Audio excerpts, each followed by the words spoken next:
交易者听起来很酷，没盈利又什么都不是。K 线之间，你屡败屡战，却屡战屡败，浑然不知是眼界输了。金钱永不眠，方向不止一边。电波刺穿圈层，声音勾画伦敦。这一刻，为你推开金融城的交易门。Hello， 大家好，欢迎来到伦敦交易者，我是 Richard， 伦敦交易者的主创人。那我们的视频呢，都是全英文和我们的嘉宾进行沟通。那我们为了国内的交易者的看得更加的亲和和更加的方便，那我们会使用中英文的双字幕的形式让大家去看，那这样大家就观看的时候会毫无压力。那我们本期的嘉宾，我们请到的是 Shaun Downey， 那他是英国的一个著名的技术分析师，那他曾经是路透和 CQG 这些世界顶级的数据公司和新闻媒体的最主要的策略师。那他在这个技术分析这个领域当中有将近30多年的一个分析的经验，同时他也在 CNBC 和福克斯新闻网都是一个常驻的嘉宾。那他会在这期视频当中给到我们很多关于技术分析和策略上面的一些制定的一些我们说的要点。那很多个人交易者一直会问一个问题，也就是我们到底是用哪些指标我们才能战胜这个市场，或者在这个市场当中获得稳定盈利的可能？那机构是使用哪些指标？那相信在这个视频当中大家都能找到你想要的答案。好，废话不多说，我们现在有请我们的嘉宾 Shaun Downey。 Hello. Hi, Richard. Actually, for me, it's the first time to do this interview with the traders. I will ask you a few questions. Okay. Yeah, that's it. So let's start this interview. The first one is a quick ask and answers. So let's begin. Technical trader. I would say I'm 95% technical and 5% fundamental. I really liked market profile the big difference is really you're on your own. Absolutely anybody.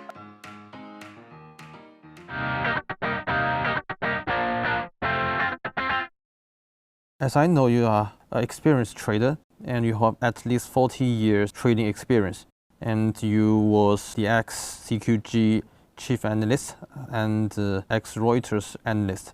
So actually you look young, and when you start trading? You know, I left school at 16, so I don't have a degree. I didn't go to university or anything like that. Mm-hmm. And I taught myself. I never went on any courses, or there wasn't really courses around. And by the time there were, I was an expert who was presenting the courses.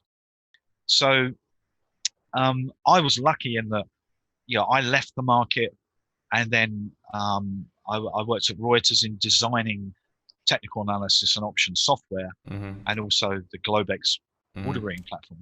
But then when I went to CQG, I was there to promote market profiles.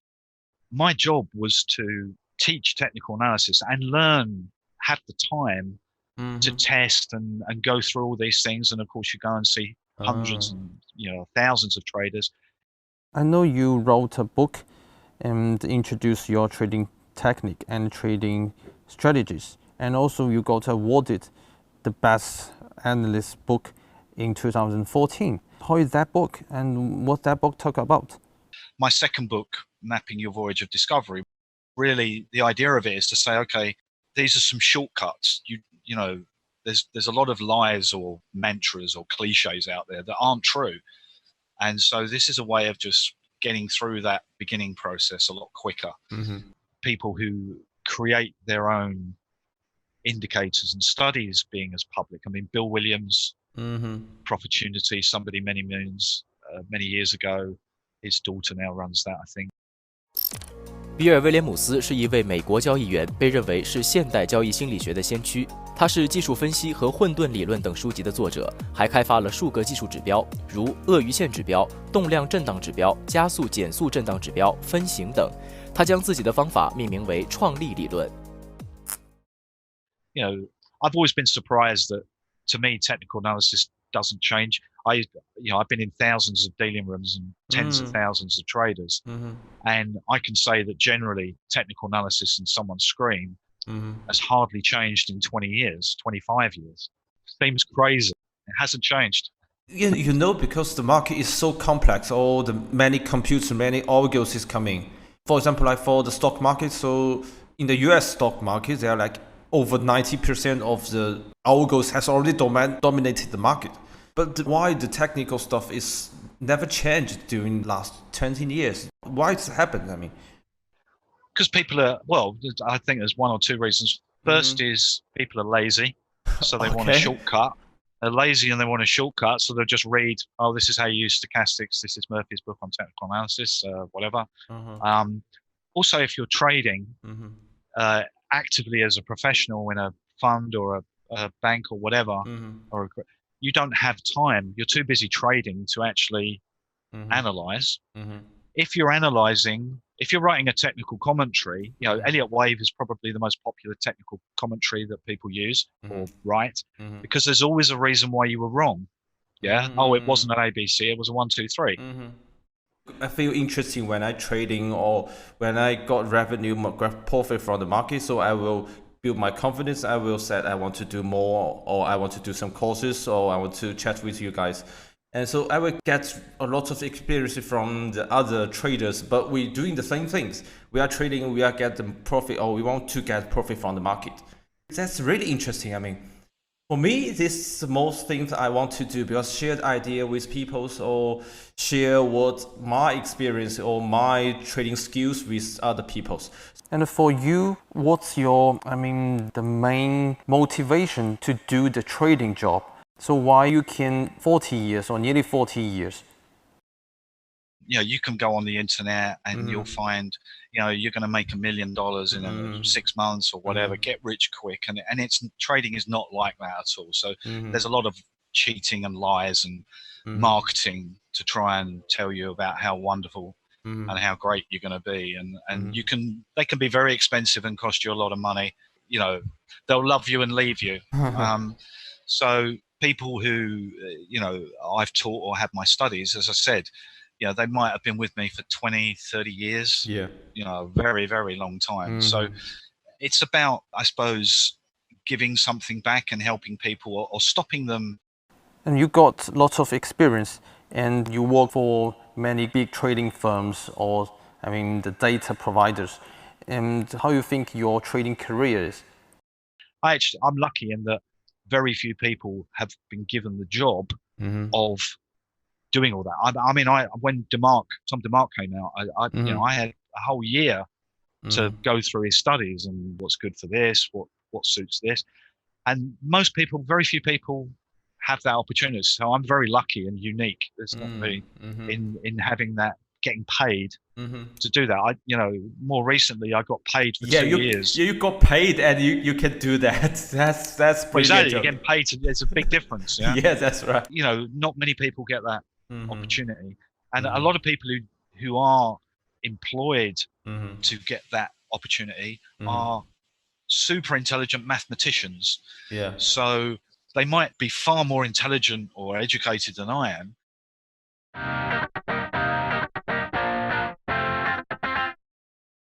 And as you know, in the retail side, a lot of retail traders, they will frequently to trade. And I don't know if they wrote a plan for their trading. Can you give some advice about how to build their strategy or how to set up their trading framework? Well, the first thing from what they're doing is they're not going to make money. And that's pretty much guaranteed. What you have is you have to create a structure. Think about it as building a house. So how big a house do you want to build? Well, I don't know.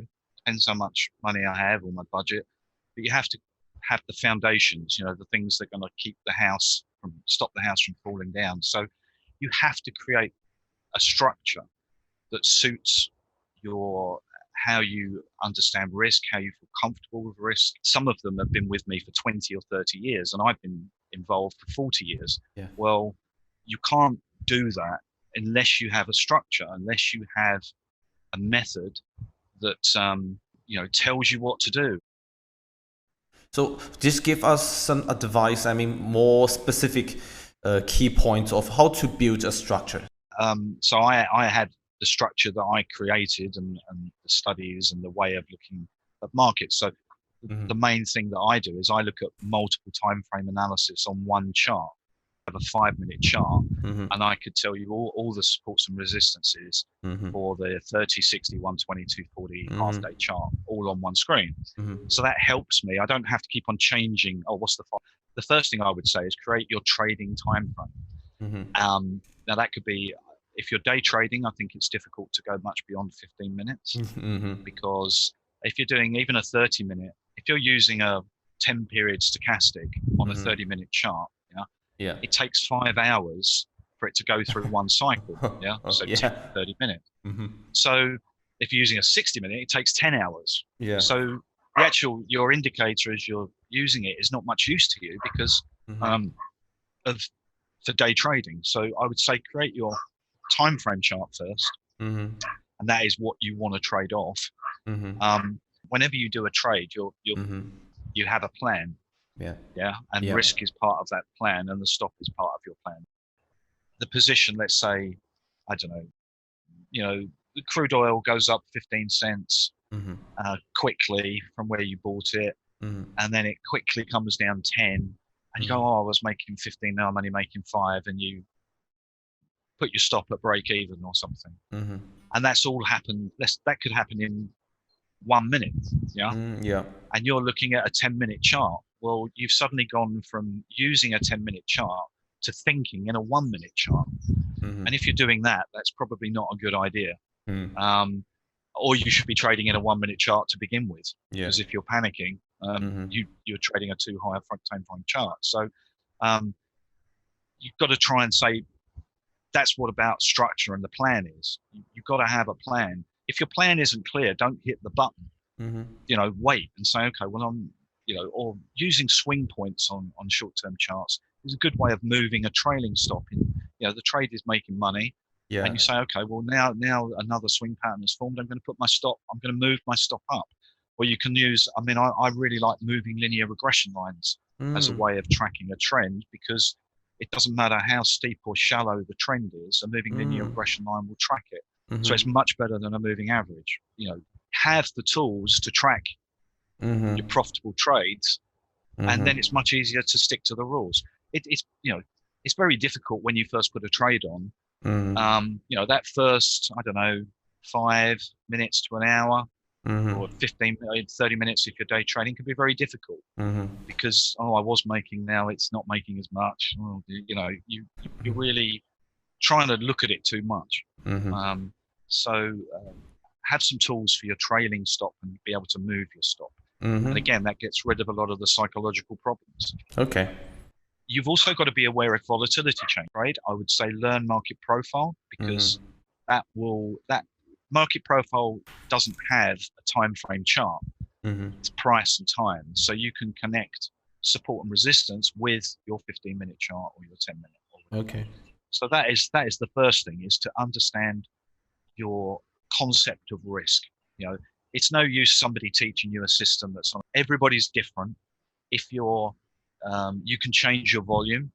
You could say, well, I never advise trading one contract because you have no flexibility in your exits. So you should always trade at least 2, ideally 3. That's really what you should trade, so you can have some flexibility in what you're doing.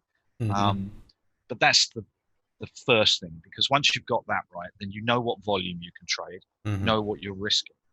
And then from there, then you start building the indicators or the other things. But I was a trader working for the proper shop in London. So they told us you need to roll some trading plan based. So when the market go wrong, so you will, you have some sentence describe when the market go the wrong way. So how do you to trade? So is there any special on your trading plan? Well, it's pretty much technical. I don't. Okay. I don't really.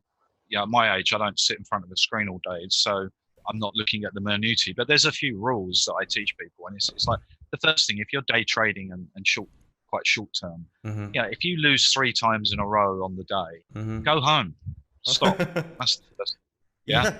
2 always that, because the first one is most important in my idea. If this is sit on the tables and he plays the wrong direction and he got stop loss, you just get everything. You just forgot the wrong one.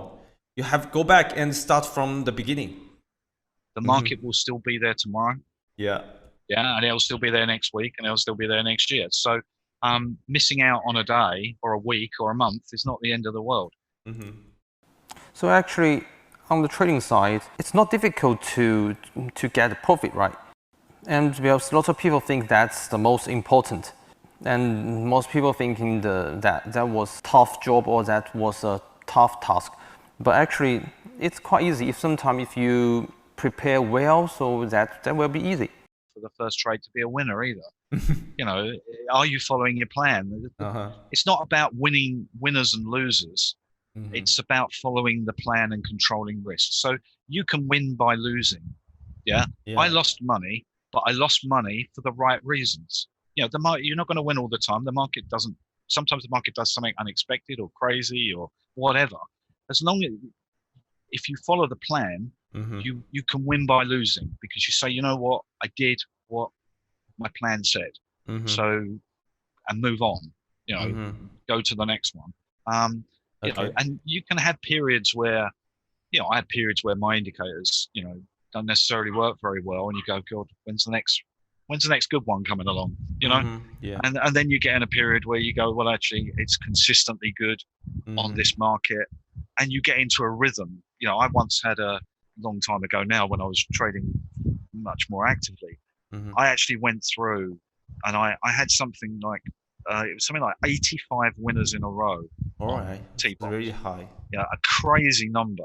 And as soon as I went back and checked it, my next trade was a loss. Because I thought, God, I can't remember the last time I lost. And I it's a long time ago, and I was like, as soon as I did that, I lost. And so I went, hold on, reset. And then I think I went to something like, I did 120 trades and 115 winners or something like that. And then eventually it broke down, and then I had 5, 6 losses in a row. And I went, you know what? My understanding of the short-term movements of bonds has finished. I no longer, because it was technical, but it was also ability or really being in tune with the market. And then suddenly that disappeared. And I went, okay, well, I'm not going to trade bonds for a month. I'll leave them alone. Let's go and look at something else. So don't think about, I've won 4 times in a row, 5 times in a row, the next one's going to be a loser. You can go on long winning streaks. If you start going on a long losing streak, you have to stop and think, well, am I executing the plan correctly? Has the market changed? Has something definitely changed here, and I've got to rethink what I'm doing? So it's slightly different if you start losing too many times in a row. Yeah, that is very important for the retail traders. Yeah, it's just someone just cannot control themselves, so they will never execute they have the trading plan, but they never use them or never treat the trading plan in the right way, or that's useless. When you build a trading plan or when you wrote a trading plan, you have to execute.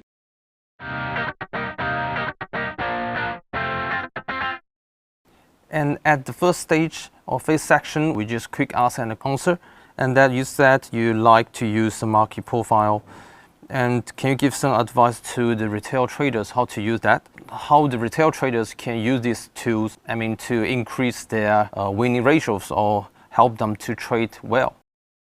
One major thing about market profile, as opposed to most technical indicators, what market profile does is it links price and time and volume, and it does it all in one picture.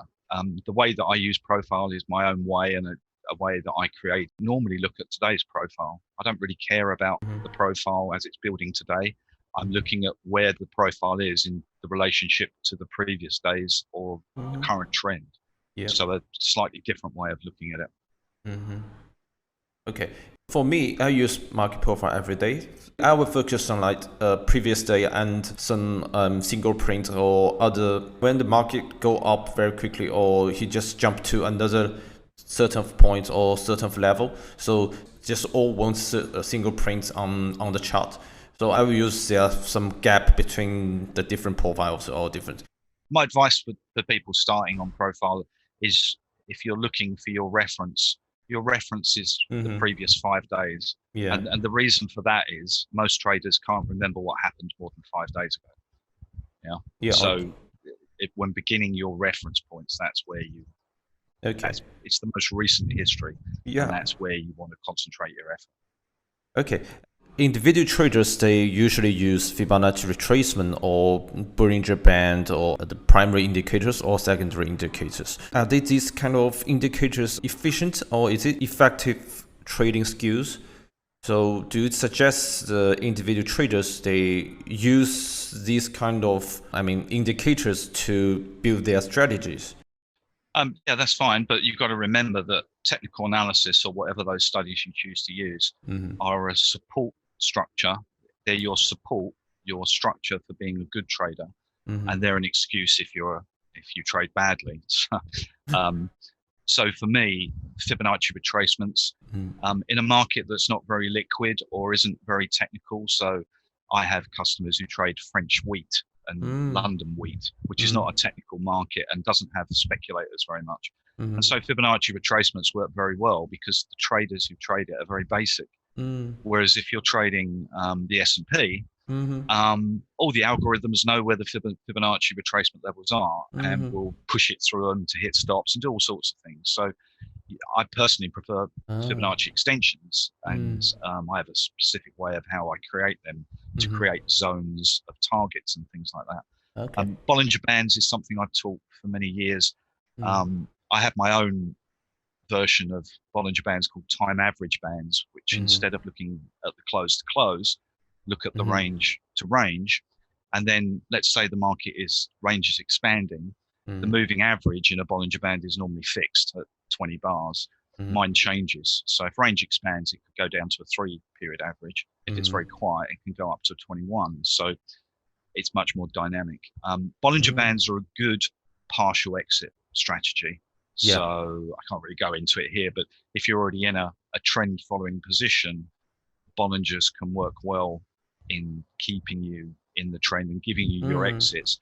And that will work on any time frame. Doesn't matter. 1 minute all the way up to a monthly. The principle's the same. You can use them for reversals as well. Once you understand that it's a good exit strategy can become a good entry strategy. People always look at the entry and don't think about the exit. And actually, what you should really do is think about your exits. And if they're good enough, they become entries. I actually think everyone starts with their entry point, and actually I think you should start with your exit point, because the entry point will be not so important. This depends on different strategies. If you are like scalpers, you have to make sure every trade is, especially for the entries. When I actually place a trade, if you're scalping. When I place a trade, I have to. My purpose is the trade can go out or get revenue in next few seconds, so I can just get out of the market. Okay. Yeah, that's scalping. You're not really technical tools for scalping. You have to redefine data. So that's right. Certain software programs, something like CQG has a thing called T-flow, which builds bars based on the activity of hitting the bid and taking the ask. So bars can build in seconds.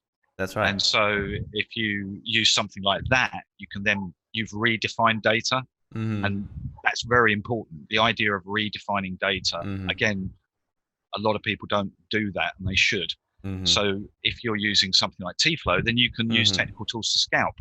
If you were using a 5-minute bar, then that's no use to you. Yeah, it's too long. Yes. So think about redefining data to suit what you want to try and achieve. But scalping is hard work and very intensive. And you said you are very lucky because you work for many high reputation firms or big firms, and you got paid to do your research, or you got paid to research their technical analysis tools. Yeah, can you talk more about the best periods in your trading life? my best personal trading was when my wife had a serious car accident about 20 years ago, 15, 20 years ago, and she had severe nerve damage, and it cost me hundreds of thousands of dollars in private surgeons. And I didn't have enough money. You never knew whether the current operation was going to be the last. And so I needed the money bad when I lived in Eastern Europe for a year running an arcade. I didn't have anything to do. So all I had to do was trade. You know what? I traded really well. Your performance can be different depending on what your needs is. So I think actually a psychological assessment of understanding what's important to somebody. Okay, yeah, I think this is everything I want to ask. It's so great you give us so many stuff. I mean, from your life or from your trading experiences and from the trading psychology, give us a lot of advice on that. There's so much, and thank you so much, Shaun. 本期节目我们采访了 Shaun， 然后从视频当中大家应该知道 Shaun 是一个非常有经历的一个交易者，从他进入这个行业10多年开始就开始接触各种指标，而且他说他的工作当中最有利的一点就是，他都是收着工资或者是公司给他钱让他去研究这些指标，所以他也是最早一批接触到世界上最先进的一些技术指标分析的一些工具。那这是非常幸运的，对于他来说。那他给到我一个非常大的震撼，也就是他妻子不幸遭遇到车祸的这一段过程当中，也就是他会认为说，你一个人一定只有到了我们说非常险峻的地步的时候，觉得我真的是要去赚钱，这个时候我可能就只能通过交易，交易是我唯一的一个生存的手段。所以这是一个我觉得非常好的一个励志的故事，也希望各位交易者找寻一下自己作为交易的一个本质是什么，或者做交易的一个出发点是什么。或许你找到了这一个出发点，就可以找到真正的原始的这样的一个交易的动力。那其他的总结我们这边就不多说了啊，更多的技术分析的东西，希望大家可以通过视频当中自己去找到一个定位。那我们下一期的嘉宾这边先做一个预告，下一期的嘉宾他是前 Refco 的交易员啊 ，Refco 是一家非常大型的自营交易公司，那他是主要从事各个期货产品的交易，那他还有很多的一些自营交易公司的内幕和我们去做分享。会有更多的自营交易公司的一些交易技术和我们去分享，希望大家关注我们下一期的节目。